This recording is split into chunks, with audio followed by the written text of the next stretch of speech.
우리가 읽은 본문은 이스라엘 백성들이 40년의 광야 생활을 마치고 이제 가나안으로 들어가기 전의 모습입니다. 이제 요단강만 건너면 가나안 땅이 되는 것이죠. 그래서 하나님께서는 이스라엘 백성들에게 너희가 이제 요단강을 건너 가나안에 들어갈 텐데 그러면 그 가나안 땅에 들어가서 할 일에 대해서 말씀을 하십니다. 우리 54절 함께 보겠습니다. 너희의 종족을 따라 그 땅을 제비 뽑아 나눌 것이니 수가 많으면 많은 기업을 주고 적으면 적은 기업을 주되 각기 제비 뽑은 대로 그 소유가 될 것인즉 너희 조상의 지파를 따라 기업을 받을 것이니라. 아멘. 먼저는 각 족속에게 주어질 땅이 제비 뽑는 방식으로 결정이 된다라는 말씀입니다. 유대인들에게 제비 뽑기라는 것은 전통적으로 하나님의 뜻을 받는 방법입니다. 그리고 하나님의 주권을 인정하는 그런 신앙적인 행위가 제비 뽑기였던 것이죠. 그래서 유대인들은 이 제비를 뽑을 때 사실 여러 군데에서 하나를 뽑기 때문에 우연일 수 있지만 이스라엘은 우연이라고 생각하지 않고 최종 결정은 하나님께 있다라고 그들은 믿었던 겁니다. 이 잠언 16장 33절을 보면 이런 말씀이 있습니다. 제비는 사람이 뽑으나 모든 일을 작정하기는 여호와께 있느니라. 즉 사람이 제비를 던지지만 결과를 주관하시는 분은 하나님이시다라는 겁니다. 사업을 계획하는 것은 우리의 몫입니다. 그러나 성공과 실패를 포함한 최종 결과는 하나님께서 허락하시죠. 병원에서 치료를 받는 것도 우리가 해야 될 일입니다. 하지만 회복과 생명의 주권은 오직 하나님께 있는 겁니다. 농부가 씨를 뿌리고 물을 줍니다. 하지만 햇빛과 비 그리고 생명의 성장은 사실 농부가 만들 수 없죠. 결국 열매 맺게 하시는 분은 하나님이시다라는 겁니다. 학생은 열심히 공부합니다. 그러나 사실 시험 당일에 그런 상황과 결과를 모두 통제할 수는 없죠. 그래서 성도는 최선을 다한 후에 모든 걸 하나님께 맡겨야 합니다. 이 말씀은 게으르라 살라는 뜻이 아닙니다. 최선을 다하되 결과에 대해서는 하나님을 신뢰하라라는 겁니다. 이 말씀 우리에게 두 가지를 가르칩니다. 하나는 교만하지 말라라는 것이죠. 일이 잘 되었다고 해도 모두 내 능력 때문이라고 생각하지 말라는 겁니다. 또 하나는 염려하지 말라는 것이죠. 내가 통제할 수 없는 결과 때문에 지나치게 두려워하지 말라는 겁니다. 우리는 순종하고 여러분 최선을 다하면 됩니다. 그리고 결과는 하나님께 맡기는 것이죠. 이러한 믿음이 우리 안에 있을 때 우리는 성공할 때도 겸손할 수 있는 것이고 어려움을 만날 때도 낙심하지 않을 수 있는 겁니다. 하나님께 여전히 모든 일을 다스리고 계시기 때문입니다. 또 제비뽑기는 사람의 의도가 반영되지 않는다는 점에서 이거는 공평합니다. 얻을 땅을 무작위로 랜덤으로 얻게 된다는 점에서 공평한 방법이라 할 수가 있죠. 만약 자신의 의도가 반영된다면 서로 좋은 땅을 차지하려고 하겠죠.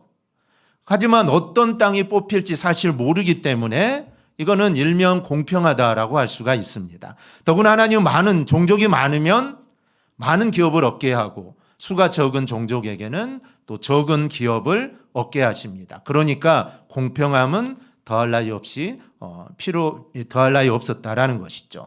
그리고 이어서 너희가 그렇게 땅을 이제 분배를 받고 그 땅에 들어가서 해야 할 일을 말씀합니다.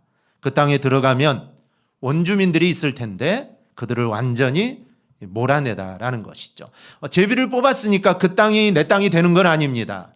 왜냐하면 그 땅에는 이미 사람들이 살고 있기 때문이죠. 사람들이 살고 있는데 그 땅을 나에게 준 것입니다. 그러면 그 땅에 들어가 거기에 있는 가나안 족속을 정복하고 몰아내야 한다는 것이죠. 그리고 다 몰아내고 그들이 가진 새긴 석상과 부어 만든 우상을 깨트리고 산당을 다 헐어버리라고 합니다.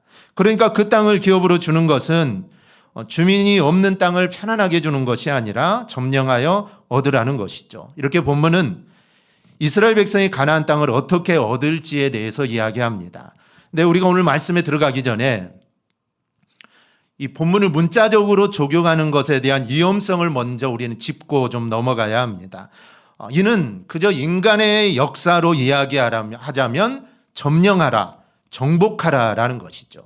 사실 정복자의 입장에서 보면은 타당하고 흥미로운 명령임의 약속이지만 이 가나안 원주민들의 입장에서 보면 자신들의 권리를 빼앗기는 사실 억울한 일입니다.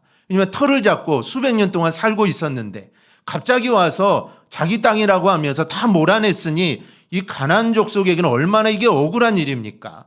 싸워서 다 지는데 충분히 이길 수 있다면 몰아내면 될 텐데 이 여호와, 그 여호와 이야기를 들어보니 여호와는 도저히 이길 수 없는 신인 거죠. 그러니 가나안 족속 입장에서는 이게 얼마나 억울합니까? 내 땅인데 내 땅을 차지하고 우리를 다 죽이고 몰아낸다고 하니 참 억울할 수밖에 없는 일입니다. 그러기에 오늘날 관점에서 이 말씀을 침략이나 약탈에 타당한 근거로 사용할 수는 없습니다. 그런 적용은 하나님의 뜻을 전체적으로 이해하지 못하는 자기 욕심의 해석입니다.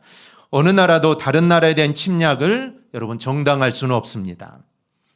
아메리카 대륙에서 인디언들의 땅을 빼앗고 그들을 전멸의 위기에 놓이게 한 일이나 또 호주 대륙에서의 원주민들의 삶의 터전을 강탈한 일이나 또 아마존 부족들이 미개하다는 이유로 그들을 몰살한 일, 이 모두는 사실 침략 전쟁입니다.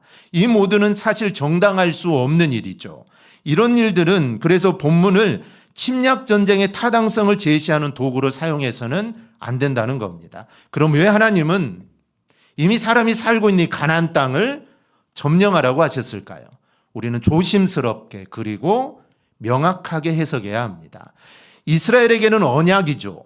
즉 약속에 대한 성취입니다. 즉 하나님은 아브라함을 통해 이 가나안 땅을 내가 너희에게 주겠다라고 약속을 하시게 되죠. 이는 하나님의 언약에 대한 성취고 가나안 족속들에게는 그들의 죄에 대한 심판입니다. 즉 그들이 그냥 땅을 빼앗기고 그들의 쫓겨난 것이 아니라 그들의 죄에 대한 징계입니다. 그들이 우상을 섬기고 정말 하나님을 대적했던 그 죄에 대한 하나님의 심판이었던 것이죠. 그렇기 때문에 이 본문을 이 시대 우리에게 적용할 때는 이 정복 전쟁을 이야기할 것이 아니라 악에 대해서 우리가 어떤 자세를 가져야 하는가, 그런 마음으로 우리는 말씀을 보아야 합니다. 그리고 악에 대해서는 단호하게 대처해야 된다라는 게 오늘 우리에게 주시는 말씀입니다. 그렇지 않으면 가시를 안고 살아가는 모습이 된다라는 것이죠. 오늘 이 부분에 대해서 우리의 삶을 돌아보며 그리고 다짐하는 그런 시간을 가져보기를 소망합니다. 먼저 이 사건이 우리에게 주는 중요 메시지는 결단할 때가 온다라는 겁니다. 사실 이스라엘 백성이 출애굽을 해서 얼마 되지 않아 그들은 가나안 앞에 도달을 하게 됩니다. 이제 곧 가나안에 들어갈 수 있게 된 것이죠. 근데 그때 그들은 사실 믿음이 없었습니다. 모세가 12명의 정탐꾼을 가나안으로 보냈죠. 10명은 부정적인 보고를 합니다. 그들은 가나안을 보고 자신을 뭐라고 하죠? 자신은 메뚜기다. 우리는 메뚜기와 같다. 한마디로 이길 수 없다라는 것이죠. 이 소식을 듣고 이스라엘 백성들이 우리가 가나안 땅으로 들어갔다가는 야 우리 다 몰살당하겠다라고 그런 마음, 불안한 마음이 커지게 되죠. 오직 여호수아와 갈렙만이 가나안 땅은 우리의 밥이다라고 하면서 들어가자고 했을 뿐입니다. 그때 40일을 정탐했는데 하루를 1년으로 환산하여 40일을 광야에서 보내는 형벌을 받게 됐죠. 이제 40년이 지났습니다. 하나님의 형벌이 다 끝났죠. 이제 다시 40년이 지나 그때 그 땅으로 가나안 땅으로 들어가는 시점에 다시 이르게 됩니다.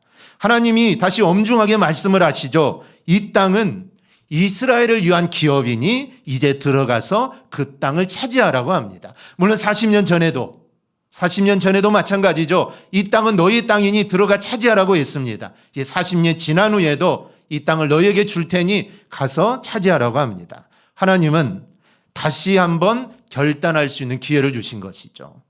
하나님께 40년 광야 생활 동안 그들을 붙드시고 사실 인도하셨습니다. 그러나 이제는 수동적으로 끌려가기만 해서는 그 약속한 것을 얻을 수 없다라는 것이죠. 이런 중요한 시점에서 하나님은 그들에게 그들 자신의 결단을 촉구하고 계십니다. 여러분 신앙은 그렇습니다. 신앙은 늘 결단을 우리에게 요구합니다. 하나님께서는 때로 자신의 백성들에게 스스로 선택하고 스스로 결단할 것을 하나님 우리에게 요청하십니다. 오늘 우리 청년부가 이 가운데에 앉았어요. 그랬죠? 원래는 이렇게 2층에 3층에도 앉아 있고 이렇게 다 흩어져 앉아 있다가 오늘은 한 군데 앉았습니다. 우리 청년부들이 요즘 지난주부터 하는 게 있어요. 한 줄 은혜 프로젝트라는 것을 합니다. 목적은 두 가지예요. 첫째는 오후 예배 참석하기, 또 하나는 말씀을 집중해서 듣기. 그래서 설교 노트를 가지고 말씀을 듣고 중요한 것들은 기록을 합니다. 그리고 청년부 모임 때 오늘 설교를 한 줄로 요약하는 거예요. 나에게 어떤 은혜가 있었는가 한 줄로 서로 이야기를 하면서 자신이 받은 은혜를 함께 나누는 프로젝트를 지난주부터 지금 시작을 합니다. 그래서 함께 모여 앉자. 제가 시킨 건 아닙니다. 우리 함께 모여 앉은 게 좋겠다 해서 지금 가운데 자리에 함께 모여서 앉습니다. 제가 시킨 게 아닙니다. 스스로 한 것이죠. 즉 스스로 결단하고 시작한 것입니다. 함께 예배드리고 흩어져 예배드리는 것도 괜찮지만 우리 청년부님과 함께 예배드리자. 함께 집중해서 말씀을 듣고 그 말씀의 은혜를 함께 나누자. 스스로 결단하여 이 자리에 있게 된 것이죠. 여러분 이 결단은 누구도 대신할 수 없는 각자의 몫입니다. 그리고 신앙은 바로 그런 결단과 순종의 과정을 통해 더욱더 성숙해 가는 것입니다. 아브라함은 하나님께서 고향을 떠나라고 하셨을 때 사실 어디로 갈지 모르고 결단을 하게 되죠. 가야겠다. 하나님이 가라고 하시니까 나는 가겠다라고 결단합니다. 그 결단이 아브라함을 믿음의 조상으로 만든 것이죠. 베드로는 밤새 고기를 잡지 못했지만 예수님의 말씀에 의지하여 다시 그물을 내리기로 그는 결단하게 됩니다. 예수님 목수고 자신은 어부, 이 갈릴리 바다에서 그것도 평생 동안 고기를 잡았던 어부인데 목수가 자기한테 훈계를 하는 겁니다. 훈수를 두는 것이죠. 이 얼토당토하는 일이지 않습니까? 그런데도 베드로는 결단하죠. 그의 순종은 하나님의 능력을 경험하는 통로가 됐습니다. 결국 신앙의 성장은 하나님을 믿는다라는 생각만으로 이루어지기보다 하나님의 말씀을 따라 내가 행동하겠다라는 결단과 그리고 실제 순종을 통해 우리의 신앙은 성장할 수 있습니다. 작은 결단들이 반복될수록 하나님에 대한 신뢰는 깊어지고 그리고 우리의 신앙은 더욱더 성숙해집니다. 그렇다면 우리는 하나님이 지금 나에게 요구하시는 게 무언가를 우리는 생각해 봐야 합니다. 그래서 결단하여 하나님과 동행하는 그 일에 스스로 우리의 발을 떼어 놓아야 합니다. 여러분 그게 바로 여러분 믿음입니다. 믿는다고 하면서 내가 하나님을 믿는다고 하면서 끌려다니기만 하는 것은 하나님이 기뻐하실 믿음이 아닙니다. 결단의 때에는 자신의 의지를 발휘해서 결단을 해야 합니다. 그래서 동역하기를 원하시는 하나님과 우리는 기꺼이 동역해야 합니다. 저는 여러분 각자가 어떤 상황에 처했는지는 잘 모릅니다. 그러나 우리 모두 각자에게는 지금 하나님이 나에게 요구하시는 그런 결단들이 반드시 있을 겁니다. 어떤 분에게는 오랫동안 미워했던 사람이 있는데 그 사람을 용서하라는 결단일 수도 있죠. 마음은 어렵지만 먼저 손을 내밀고 화해를 시도해야 합니다. 어떤 분에게는 잘못된 관계나 습관을 끊어내라는 결단일 수 있습니다. 손해가 따르더라도 하나님 앞에서 우리는 옳은 길을 선택해야 합니다. 또 어떤 분에게는 하나님이 맡기신 사명 더 이상 미루지 말고 순종하라는 결단이 있을 수 있습니다. 그게 봉사든 아니면 전도든 헌신이든 하나님께 주시는 그 감동에 우리가 응답하는 것입니다. 하나님께서는 사람마다 다 다른 결단을 요구하십니다. 근데 중요한 것은 결단의 크기가 아닙니다. 결단의 크기가 아니라 하나님 말씀에 내가 믿음으로 응답하느냐. 사실 이게 중요합니다. 하나님께 결단을 요구하시는 그때를 여러분 놓치지 말고 정말 순종함으로써 하나님 은혜와 인도하심을 경험하는 우리 모두가 되기를 축복합니다. 결단의 주체는 각자입니다. 그런데 스스로 결단을 못하는 경우가 있죠. 그래서 눈치껏 따라가기만 하려는 이 경향이 있습니다. 대부분의 일에선 그 정도만 해도 됩니다. 어떤 경우에는 그렇게 눈치만 따라가는 것도 사실은 나쁘지 않죠. 하지만 하나님 앞에서 스스로 결단할 시점에는 자신의 결단을 가져야 합니다. 이 갈릴리 호수에서 고기를 잡던 어부들에게 주님이 하신 말씀이 무엇입니까? 나를 따라오라 내가 사람을 낚는 어부가 되게 하리라. 이때 베드로와 안드레는 배와 그물을 버려두고 예수님을 따르는 결단을 합니다. 이때로부터 그들의 인생은 전혀 다른 인생으로 바뀌게 되죠. 야고보와 요한은 배와 그물과 아버지를 버려두고 예수님을 따릅니다. 그렇게 해서 그들은 새로운 사명의 길에 접어서게 되죠. 결단의 시점에 여러분 다른 이와 상의하는 것은 의미가 없습니다. 오직 하나님과 나 사이의 일이기 때문에 스스로 결단이 이루어져야 합니다. 그래서 결단해서 내가 하나님이 인도하시는 새로운 세계로 나가든지, 즉 나를 따르라 하고 말했을 때 그물을 버려두고 주님을 따라 정말 주님의 제자가 되어 위대한 일을 할 것인지, 아니면 주저하고 머무름으로써 하나님이 예비하신 길로 들어가지 못할 건지, 즉 그 욕심 때문에 배와 그물을 버려두지 못하고 주님을 따르지 못하고 여전히 평생 동안 업으로 살 것인지, 그 결정은 사실 스스로 하는 것입니다. 결단의 시점에 결단해야 한다는 교훈을 우리 마음에 새기고 스스로 결단하여 하나님의 놀라운 일을 경험하기를 축복합니다. 또 하나, 결단했다면 그것을 이루기 위해 타협하지 말아야 합니다. 이것은 하나님께서 요구하시는 결단의 성격입니다. 이 가나안에 들어가서는 가나안 원주민을 모두 전멸시키거나 쫓아내라는 것이죠. 그들의 우상을 모두 소멸하라는 겁니다. 이스라엘 백성들이 이 말씀을 받는 시점에서 저들은 어떤 생각을 했을까요? 저들은 할 수 있다라는 생각을 합니다.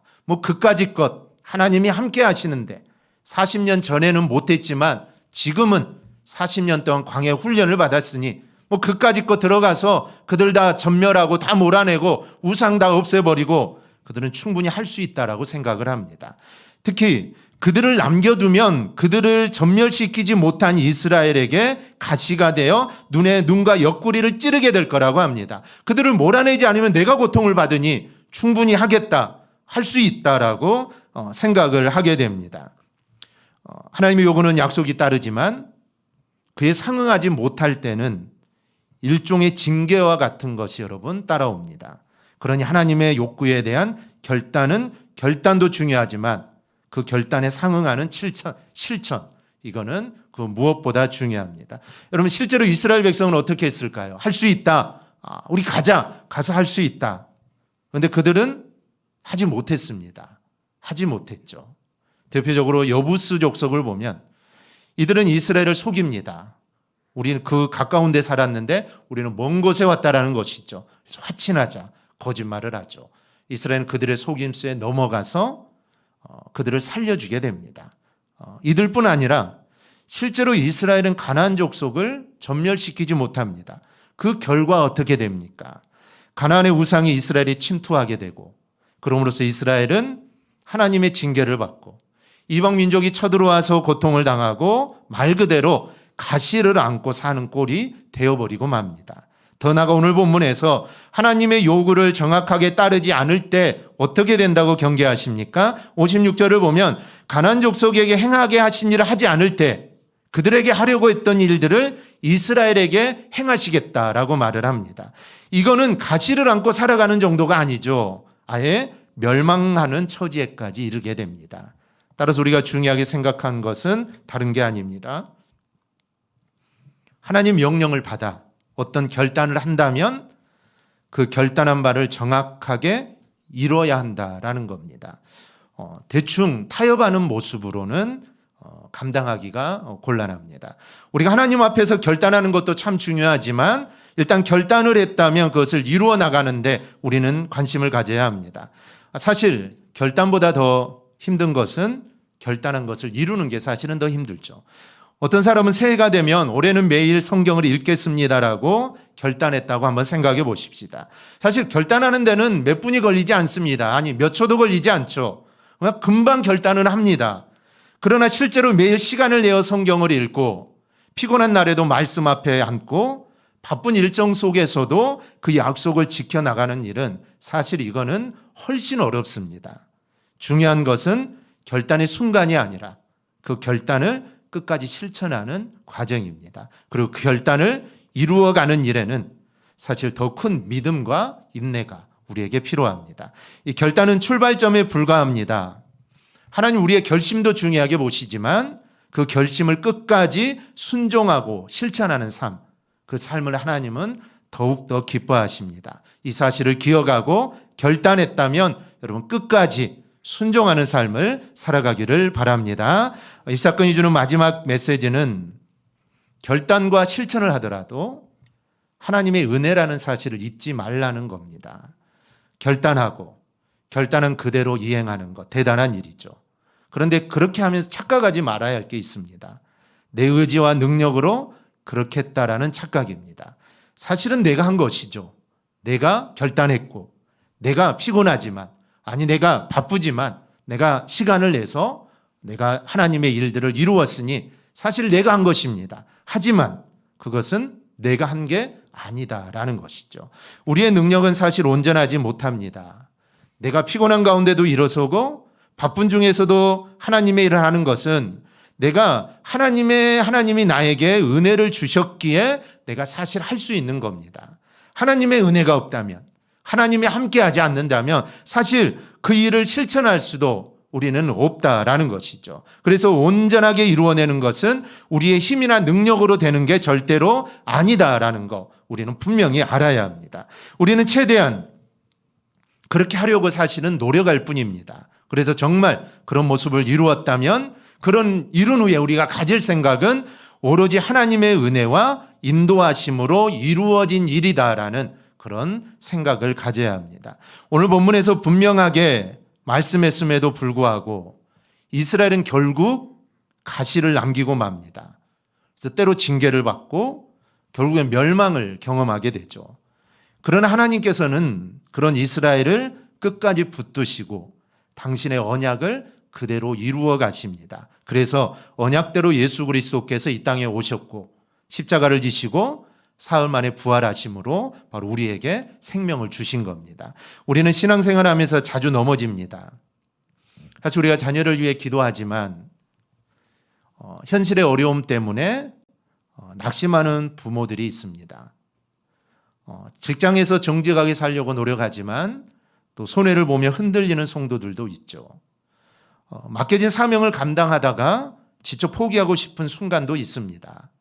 그러나 하나님께서 그런 우리를 버려두지 않으시고 다시 일으켜 세우시고 하나님의 뜻을 이루어 가십니다. 중요한 것은 내가 얼마나 완벽하게 일을 해내느냐가 아니라 하나님께서 얼마나 신실하신 분이냐라는 겁니다. 이스라엘이 그렇게 죄를 범하고 좀 하나님을 원망하고 불평했지만 결국 하나님은 하나님의 일을 이루십니다. 그것은 이스라엘 사람들이 잘해서가 아니죠. 하나님이 신실하기 때문입니다. 즉 이스라엘 사람들이 아무리 하나님을 흔들고 하나님과 반대로 가도 하나님은 신실하기 때문에 절대로 그들의 불순종이나 그들의 원망에 따라서 이랬다 저랬다 하시는 분이 아닙니다. 결국에는 하나님의 뜻을 이루신다는 것이죠. 우리의 의지와 상관없이 하나님은 반드시 하나님의 뜻을 이룹니다. 그러니 우리에게 필요한 것은 낙심하지 않는 것이죠. 내가 어려워서 힘들어서 아니면 내가 도저히 할 수 없어서 못하겠다가 아니라 그런 상황이지만 그래도 하나님이 신실하기 때문에 그 하나님을 바라보면서 우리는 낙심하지 말아야 합니다. 그래서 하나님이 우리를 끝까지 붙들어 주셔서 그 일을 반드시 이루신다는 것이죠. 그런 믿음이 우리 안에 있기를 소망합니다. 말씀을 정리하겠습니다. 여러분 이래도 좋고 저래도 좋은 게 아닙니다. 예수 그리스도를 믿음으로 우리가 하나님의 자녀가 되었다면 하나님이 기뻐하시는 삶을 위하여 결단할 때가 옵니다. 그럴 때 우리는 분명하게 여러분 결단해야 합니다. 그리고 결단한 것보다 더 중요한 것은 그것을 이루기 위하여 타협없이 실천해야 합니다. 그래야 사실 우리 안에 가시가 남지 않게 되죠. 그래야 하나님을 섬기는 일을 사실 여러분 제대로 할 수 있게 되는 겁니다. 그러면서 우리는 교만해질 것이 아니라 항상 겸손하게 하나님의 은혜로만 결단할 수도 그리고 결단을 이룰 수 있다라는 사실도 여러분 잊지 않기를 바랍니다. 그리고 설령 실패하고 넘어질지라도 속된 말로 가시를 안고 사는 모습이 되더라도 하나님의 은혜로 사는 자가 된다라는 사실을 여러분 절대로 잊지 않기를 바랍니다. 그럴 때 하나님의 뜻을 이루고 하나님의 자녀답게 우리는 살아가게 될 겁니다. 이러한 은혜가 우리 모두에게 있기를 주님의 이름으로 축원합니다. 아멘.